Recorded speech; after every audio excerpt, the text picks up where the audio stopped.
Subscribe to our YouTube channel and press the bell icon to get the latest updates. Food combining, a popular fad with no scientific backup.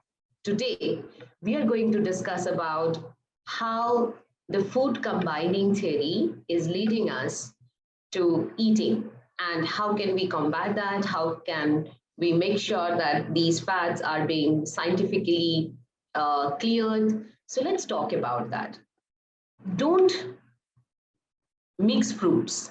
Don't eat meat and potato together. Drink milk only on an empty stomach. Sound familiar? These are popular tips on food combining floating in social media and followed by many. No matter how dubious these claims are, no matter if there is absolutely no evidence backing these guidelines, most of us are simply not ready to refuse them. After all, these are coming from popular names, brands, and establishment. Well, where is the science in all this? What is food combining?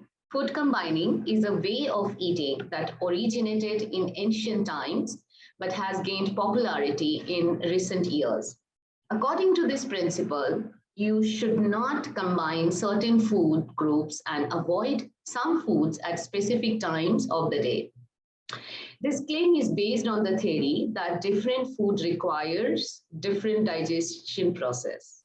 Therefore, combining certain foods such as protein-rich foods with high carbohydrate foods impair digestion, restricts the absorption of essential nutrients, and causes food to ferment in the stomach, which causes toxins to build up in the host and eventually leads to chronic illnesses.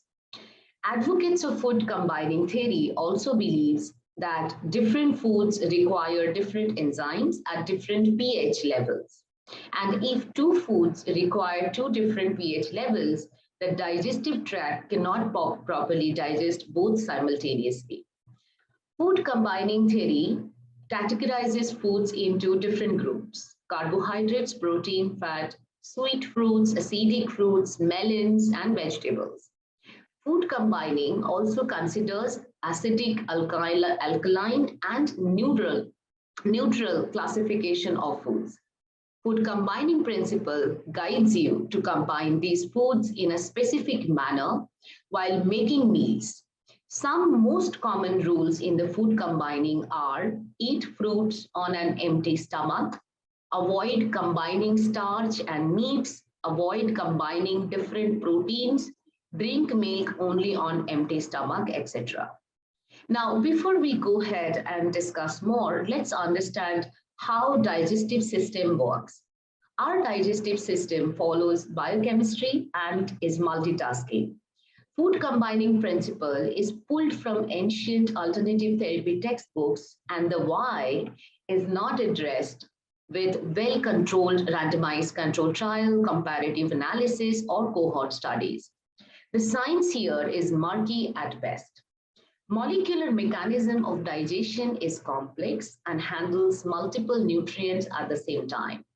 Food combining theory warns on rotting of food in the gut, which is practically impossible as the stomach has an extremely acidic environment, that is pH 2, for any harmful organism to survive that could decompose that food. So this has been explained by functional anatomy and physiology of gastric secretion in a journal year 2015 by Michael L. Skubert. Also, digestion doesn't end in stomach. Stomach prepares the food for digestion by mixing it with enzymes and acid. Most important components of digestion are carried out by the small intestine. Undigested foods go to the large intestine and are excreted as feces. The digestive system is wired to perform digestion and absorption simultaneously for carbohydrate, protein, and fats, as most food contains all three nutrients. Enzymes involved in digestion act on specific food groups according to their biochemical makeup.